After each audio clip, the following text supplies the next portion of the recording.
Au nom du Père qui m'a créé, du Fils qui m'a racheté, du Saint-Esprit qui me sanctifie. Amen. Viens, Esprit Saint, viens par la puissante intercession du cœur immaculé de Marie, ton épouse bien-aimée.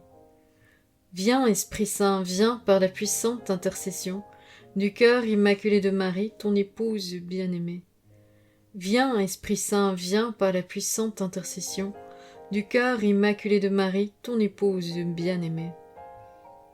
Mon Dieu, accomplis en moi tes desseins, et accorde-moi de n'y point mettre d'obstacle par ma conduite.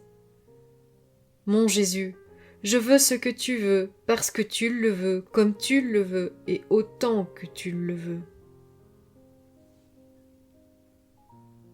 En compagnie de Maman Marie et de mon ange gardien, Seigneur Jésus, j'entre dans ta sainte humanité.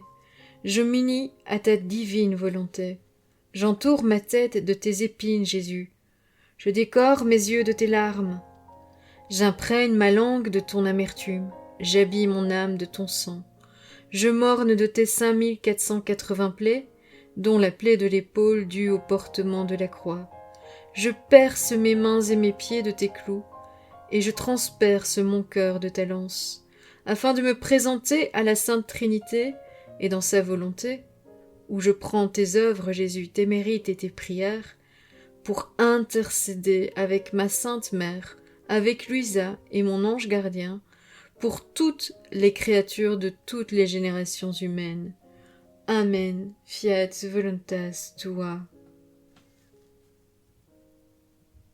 Seigneur, je m'immerge dans ta divine volonté, et je prends ta puissance, l'immensité de ton amour, la valeur immense des souffrances du Fils de Dieu, et toutes ses qualités divines, et je les verse sur les âmes du purgatoire. Que ces âmes soient plongées dans un bain d'amour issu de la puissance divine, un bain de sa beauté, un bain du sang de Jésus, et un bain de toutes les qualités divines. Amen. Fiat voluntas tua.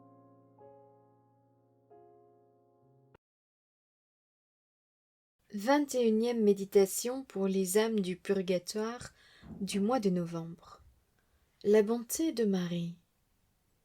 Non seulement la Vierge Marie est la mère du Verbe incarné, de Jésus, mais elle est la mère du corps du Christ tout entier. De Jésus qui est la tête de l'Église, voir la lettre aux Colossiens chapitre 1 verset 18, et de nous qui sommes ses membres, voir la lettre aux Éphésiens chapitre 5 verset 30. Ceux du ciel, ceux du purgatoire, ceux de la terre. Sur la croix, Jésus nous confiait à sa mère et il nous la confiait. Voilà la lettre de saint Jean chapitre 19 verset 26.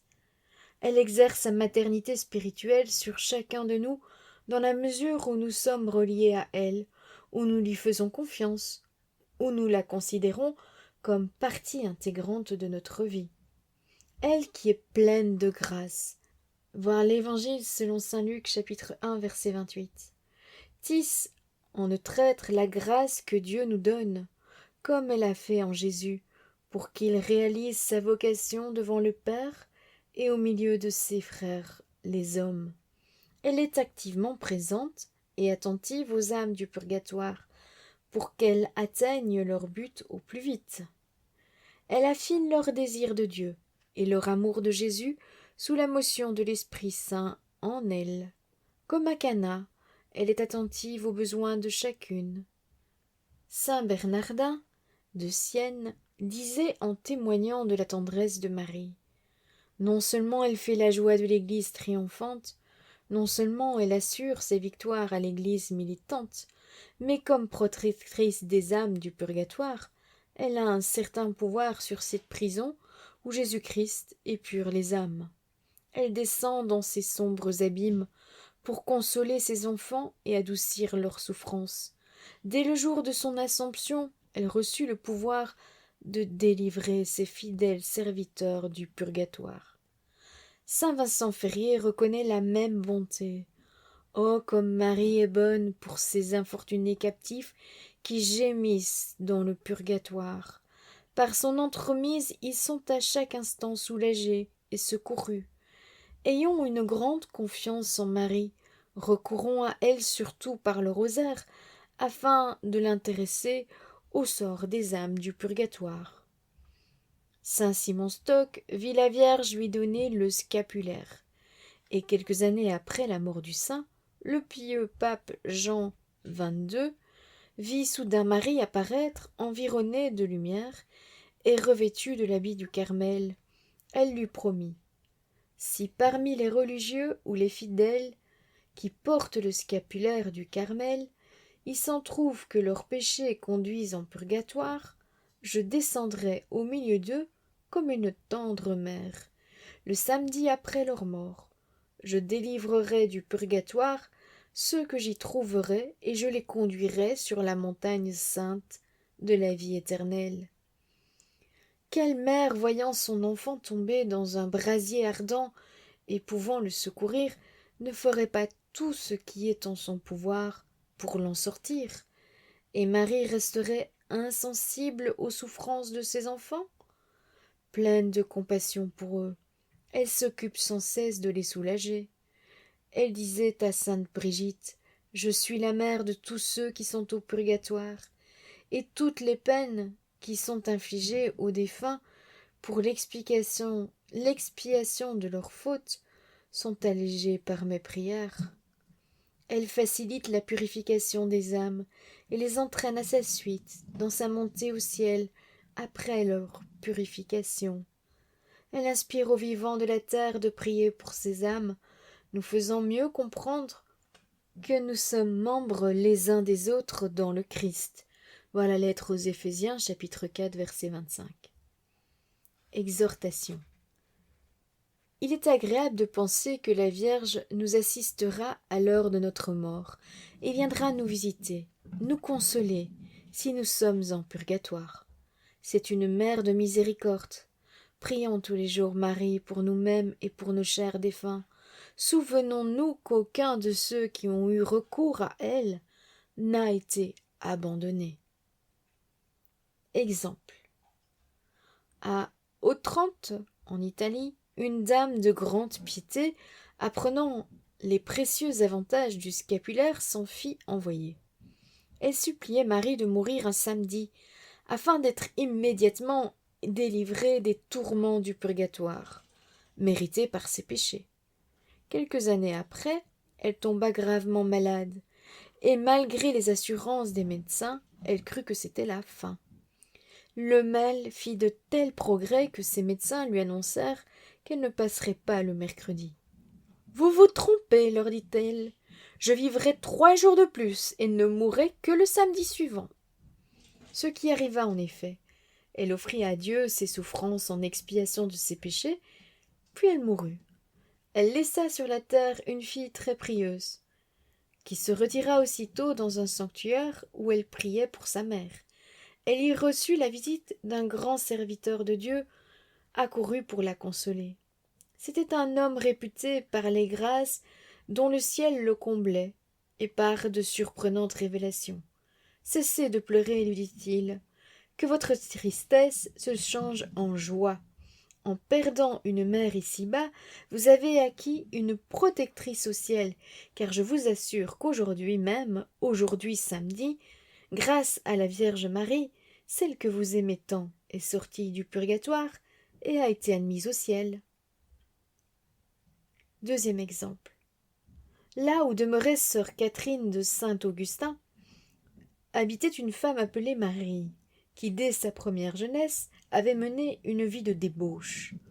L'âge ne la corrigea pas, à tel point que les gens de l'endroit, dégoûtés de ses désordres, prirent le parti de la chasser de la ville et de la réfugier dans une caverne, obéissant alors à une réaction toute humaine. Ce fut là qu'elle mourut peu après, sans sacrement et privée de tout secours humain. Une pareille mort ne paraissait pas mériter les honneurs de la sépulture religieuse. Aussi ne fit-on d'autre cérémonie au cadavre de cette femme que de l'enterrer dans les champs, comme celui d'un animal. Sœur Catherine, qui avait l'habitude de recommander à Dieu les personnes de sa connaissance qui mouraient, ne songea point à la vieille pécheresse, la croyant damnée, selon l'opinion de tout le monde. il y avait déjà 4 ans que cette femme était morte, lorsqu'un jour, Catherine étant en prière, une âme du purgatoire lui apparut et lui dit « Sœur Catherine, quel malheur est le mien! Tu pries pour tous ceux qui meurent. Il n'y a que ma pauvre âme dont tu n'as pas pitié. » « Et qui es-tu » demanda Catherine. « Je suis cette pauvre Marie qui mourut abandonnée dans la caverne. »« Quoi? Tu es sauvée ?» s'étonna Catherine. « Oui, je le suis par la bonté de la Vierge Marie. Dans les derniers moments, abandonnée de tout le monde et me voyant souillée de péché, je m'adressai à la Mère de Dieu et lui dis du fond de mon cœur: Ô vous, le refuge de ceux qui sont délaissés, ayez pitié de moi qui suis abandonnée du monde entier. Vous êtes mon unique espérance. Venez à mon secours. Je ne priais pas en vain. C'est à l'intercession de Marie que je dois d'avoir échappé à l'enfer, par un acte de vraie contrition. Cette reine de miséricorde m'a obtenu la grâce que la durée de mon purgatoire soit abrégée. Il ne me faut plus que quelques messes pour être délivrée. Fais-les lui dire pour moi, et je te promets qu'une fois dans le ciel, je ne cesserai de prier Dieu et sa très sainte mère pour toi. Sœur Catherine fit aussitôt célébrer les messes, et quelques jours après, cette âme brillante comme un soleil lui apparut de nouveau, lui témoignant sa reconnaissance. Je te remercie, Catherine. Le paradis m'est enfin ouvert, et j'y vais célébrer les miséricordes de mon Dieu et prier pour toi. Prière. Je te salue, Marie, Mère si pleine de grâce que tu la rayonnes constamment sur nous, parce que le Seigneur est avec toi, qui fait toujours ce qui lui plaît, et il se complaît en toi. Tu es bénie entre toutes les femmes parce que Dieu t'a choisie pour incarner son Verbe en toi. Aussi Jésus, le fruit de tes entrailles, est béni parce que la main de Dieu est sur lui, qui est le reflet de l'amour du Père pour nous. Tu es la porte du ciel qui nous donne en permanence Jésus et qui nous présente à lui. Sainte Marie, Mère de Dieu, est notre Mère. Prie pour nous. Toi le refuge des pécheurs, la consolatrice des affligés, toi qui as été au pied de la croix et qui vois la grandeur et la misère du cœur de l'homme. Cœur douloureux et immaculé de Marie, aie pitié de nous, qui avons recours à toi. Avec Jésus, pardonne-nous tout ce que nous lui avons fait souffrir, ainsi qu'à toi à cause de nos péchés. Prie pour nous maintenant, car nous avons tellement besoin de toi, pour nous protéger comme tu as veillé sur Jésus et l'as accompagné tout au long de son témoignage en faveur de Dieu, jusqu'à sa mort en croix. Prie pour nous maintenant, comme tu as favorisé la venue de l'Esprit dans l'Église et l'accompagnes tout au long de son histoire. Prie surtout pour nous à l'heure de notre mort, que nous ayons la consolation de ta présence dans ce passage du monde au Père. Reine du ciel, Reine des anges, Reine de la paix, visite les âmes souffrantes du purgatoire, qui gémissent douloureusement dans l'attente du ciel. Que ta présence au milieu d'elles leur apporte soutien, patience et réconfort. Par ton Assomption glorieuse, attire-nous tous à ta suite pour nous offrir joyeusement au Père. Amen. Que par ta miséricorde, Seigneur, les âmes des fidèles défunts reposent en paix. Ô mon Jésus, pardonne-nous nos péchés, préserve-nous du feu de l'enfer et conduis au ciel toutes les âmes, spécialement celles qui ont le plus besoin de ta miséricorde. Au nom du Père qui m'a créé, du Fils qui m'a racheté, du Saint-Esprit qui me sanctifie. Amen. Vous trouverez dans la description le lien vers la vidéo pour les litanies des défunts, ainsi que pour le Notre Père des âmes du purgatoire. Je vous dis à demain, et je salue vos anges qu'il vous garde bien. Soyez tous bénis. Je remercie ceux qui likent la vidéo, ceux qui laissent un commentaire, je me ferai un plaisir de vous répondre dès que je peux, et ceux qui partagent cette vidéo, je pense que cela réjouit très fortement le ciel quand vous le faites. Je remercie tous ceux qui font des dons, ceux-ci me sont fort utiles. À bientôt pour une prochaine vidéo, et soyez tous bénis!